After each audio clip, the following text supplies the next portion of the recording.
আসসালামু আলাইকুম সম্মানিত দর্শক। আমি মোহাম্মদ মেহেদি হাসান, একজন উপসহকারী কমিটি মেডিকেল অফিসার, বিদ্যালয় স্বাস্থ্যকেন্দ্রতে কর্তব্যরত আছি। আজকে আমরা মূলত সুন্নতে খতনার যে অ্যানাটমি ফিজিওলজিগুলো আছে বা একটা খতনার সাথে রিলেটেড যে বিষয়গুলো জড়িত, একটা খতনা কীভাবে সম্পাদিত হয়, এটার সাথে পেনিসের যেই পার্টসগুলো থাকে বা খতনা হওয়ার পরে কীভাবে ব্লিডিংগুলো বন্ধ হয়, হ্যাঁ, কীভাবে দেখা যায় যে আপনার হিলিং প্রসেসগুলো তৈরি হয়, কীভাবে রিকভারি স্টেজগুলো তৈরি হয়, এই বিষয়গুলো নিয়ে আমরা একটু সংক্ষেপে আলোচনা করব। তো যারা মদ্যপানের চিকিৎসক আছেন বা মেডিকেল স্টুডেন্ট আছেন বা জনস্বাস্থ্য সেবায় নিয়োজিত আছেন এবং যারা গার্জিয়ান আছেন এই বিষয়গুলো জানতে চান, তাদের এই ভিডিওটা যদি আপনারা সম্পূর্ণটা শুনেন, আশা করি কিছুটা আপনারা বিষয়গুলো বুঝতে পারবেন আর কি।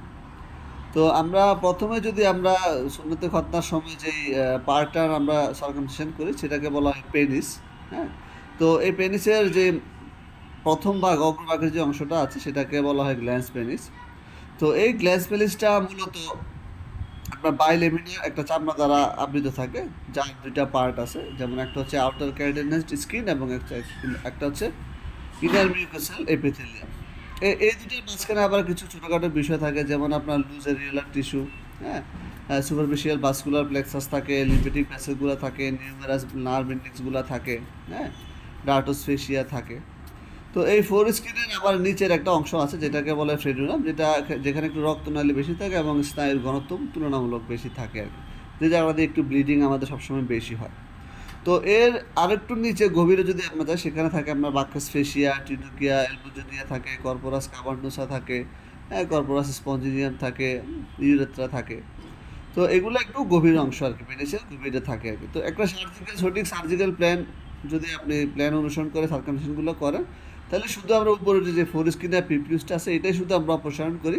আর বাকি ভিতরে যে গভীর অংশগুলো আছে, ইউরেথ্রা বা যেগুলো আমরা বললাম, এগুলো কিন্তু মোটামুটি আপনার নিরাপদেই থাকে। কেমন?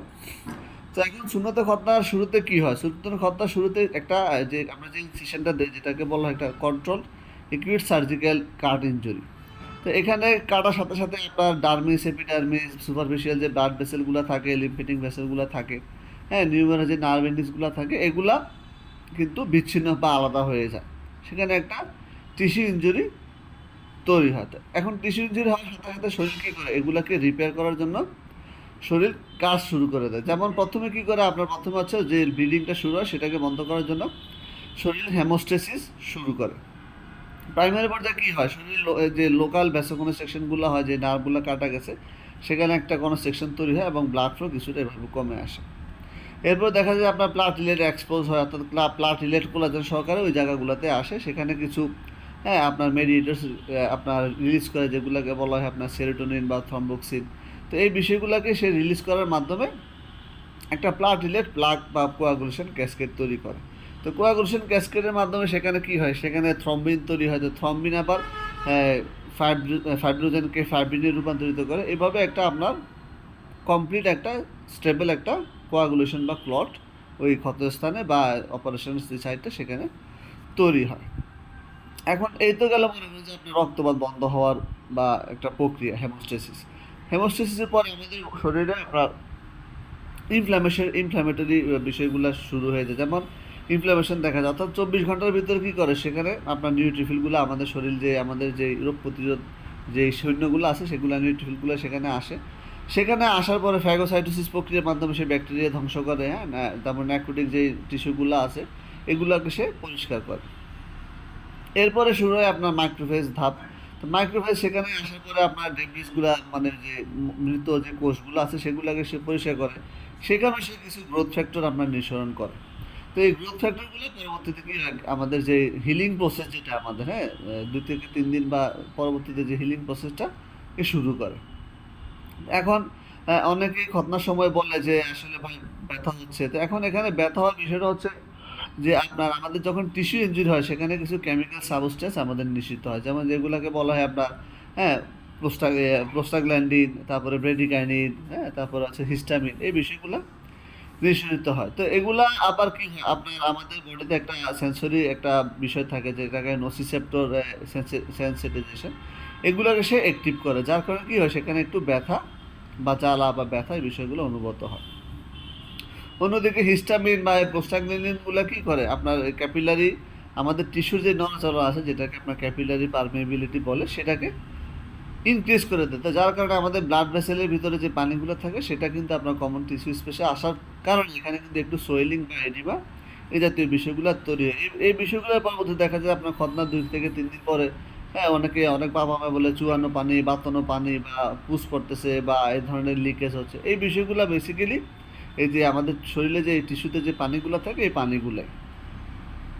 তৃতীয় দিন থেকে শুরু হয় যে আমাদের মানে রিকনস্ট্রাকশন ফেজ, অর্থাৎ চামড়া বা স্কিন তৈরি হওয়ার আমাদের ফেজ। তো সেখানে আপনারা মনে করেন যে আমাদের শরীরে একটা বিষয় থাকে যেটাকে মনে করেন যে ফাইব্রোব্লাস্ট।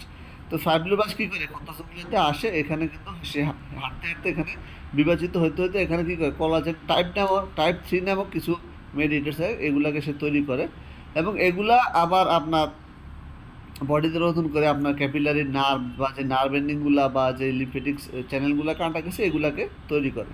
তো এই তৈরি করার এই বিষয়টাকে বলা হয় আপনার এনজিওজেনেসিস, অর্থাৎ এই প্রক্রিয়ার মাধ্যমে নার্ভগুলা বা যে ক্যাপিলারি যে চ্যানেলগুলা কাটা গেছে এগুলাকে তারা বডি তৈরি করার চেষ্টা করে। এখন আপনার স্কিন তৈরি করতে গেলে যখন স্কিন তৈরি হওয়ার প্রক্রিয়া শুরু হয় তখন আমাদের স্কিনে একটা পার্ট আছে, হ্যাঁ, ক্যারাটিন, এগুলো বেসিক্যালি স্কিনগুলোকে তৈরি করে। তো এখানে বেসাল ক্যারাটিনোসাইট আসার পরে সেখানে আপনার স্কিন তৈরি প্রক্রিয়াগুলো শুরু হয়, এপিথেলিয়াল সেলগুলো বিভাজিত হয়, হ্যাঁ, এগুলো আবার স্কিন উপর আস্তে আস্তে মাইগ্রেশন করে। এভাবে আস্তে আস্তে একটা এপিথেলিয়াল কাভারিং তৈরি করার মাধ্যমে স্কিন তৈরি হওয়ার প্রাথমিক ধাপটা শুরু হয়। তো এখন পরবর্তীতে আপনার এই যে আমাদের স্কিনের ভিতরে যে আবার যে কোলাজেনগুলো থাকে, কোলাজেন টাইপ 3, এগুলো আস্তে আস্তে আবার কোলাজেন টাইপ 1 এ রূপান্তরিত হয়, মানে কোলাজেন ফাইবার তৈরি হয়। এভাবে কিন্তু আস্তে আস্তে 8 থেকে 10 দিনের ভিতরে আমাদের স্কিনগুলা রিমডেলিং বা রিকনস্ট্রাকশন হওয়া শুরু করে। কেমন? তো এখন অনেকে আসলে খতনার পরবর্তীতে একটু জ্বালা পোড়া, ব্যথা, হ্যাঁ, এই জাতীয় বিষয়গুলো মানে ফিল করে। এটা আসলে বিষয় হচ্ছে কি, গ্ল্যান্সটা মুন্ডুটা দীর্ঘদিন দেখা যায় যে আপনার চামড়া দ্বারা আবৃত থাকার কারণে সেখানে একটা আপনার পেরিফেরারি সেন্সিটিভ অ্যাডাপ্টেশন তৈরি হয় আর কি। তো যার কারণে আপনার এই বিষয়গুলো বা আপনার এই জ্বালা, ব্যথা, চুলকানি বিষয়গুলো তৈরি হয়। তো এগুলো আস্তে আস্তে দেখা যায় যে কি আপনার ক্যারাটিনাইজেশন হওয়ার মাধ্যমে স্কিনের যে ক্যারাটিনাইজেশন হয়, স্কিন যে তৈরি হওয়ার যে প্রক্রিয়াটা এর মাধ্যমে আস্তে আস্তে এই বিষয়গুলো মানে রিকভারি হয়ে যায়। তো এখন আসলে সুন্নতে খতনা কিন্তু একটা সঠিক অ্যানাটমিক্যাল প্ল্যান করে একটা অ্যাসেপটিক প্রিপারেশন বা একটা জীবাণুমুক্ত প্রিপারেশন করে, হ্যাঁ, যথাযথ ব্লিডিংগুলোকে কন্ট্রোল করার মাধ্যমে কিন্তু একটা ভালো সুন্নতে খতনা নিশ্চিত করা হয়। তো এখন এই বিষয়গুলো একজন অভিজ্ঞ চিকিৎসক বা একজন সার্জন ছাড়া এই বিষয়গুলো আসলে সবার জানা থাকার কথা না। তো অবশ্যই আপনারা সুন্নতে খতনা যেখানেই করেন অবশ্যই একজন রেজিস্টার্ড ডক্টর দিয়ে আপনারা বিষয়গুলো করানোর চেষ্টা করবেন। এতে করে কি হবে, আপনার বাচ্চার পেনিসের সুরক্ষাটা নিশ্চিত হবে। ভবিষ্যতে যে কোনো ইনজুরি হওয়া থেকে বা খতনা পরবর্তী যে কমপ্লিকেশনগুলো হয় এই কমপ্লিকেশনগুলো থেকে আপনার বাচ্চাকে আপনারা নিরাপদে রাখতে পারবেন। তো এই যে বিষয়গুলো আমি আপনাদেরকে বললাম আসলে এগুলো আপনাদের বোঝার কথা নয়, এগুলো আসলে মেডিকেল টার্মস অ্যান্ড কন্ডিশন। তো এই বিষয়গুলো কিন্তু খতনার সময় শুরু থেকে একদম কমপ্লিট করে আসা পর্যন্ত এই বিষয়গুলো ঘটে এবং এই বিষয়গুলো আপনি যদি স্বাভাবিকভাবে নিয়মতান্ত্রিকভাবে আমাদের বডি এই বিষয়গুলোকে চালু রাখতে পারে, হ্যাঁ, তাহলে একটা সফল এবং একটা সাকসেসফুল সুন্নতে খতনা এনশিওর হবে। খতনা মানেই শুধু আমরা খতনা করে আপনার বাচ্চাকে রিলিজ দিয়ে দিলাম, এর পরবর্তীতে আমরা বিষয়গুলো খবর রাখলাম না। এতে করে কি হয়, একটা ভালো খতনা কিন্তু একটা খারাপ খতনায় পরিণত হতে পারে। তাই এই বিষয়গুলোকে মাথায় রেখে যারা এই বিষয়গুলোকে আপনার প্রায়োরিটি দেন, এই বিষয়গুলোকে আপনারা যেখানে পাবেন তাদের কাছে আপনারা খতনাগুলো করবেন, তাহলে আপনার বাচ্চার জন্য ভবিষ্যতের একটা সঠিক বিনিয়োগ হবে। বাচ্চার প্রজনন স্বাস্থ্য এবং বাচ্চার ভবিষ্যৎ জীবন সুরক্ষিত এবং নিরাপদ থাকবে। তো আজকের মতো এখানে ভিডিওটা শেষ করছি। সবাই ভালো থাকবেন। আসসালামু আলাইকুম।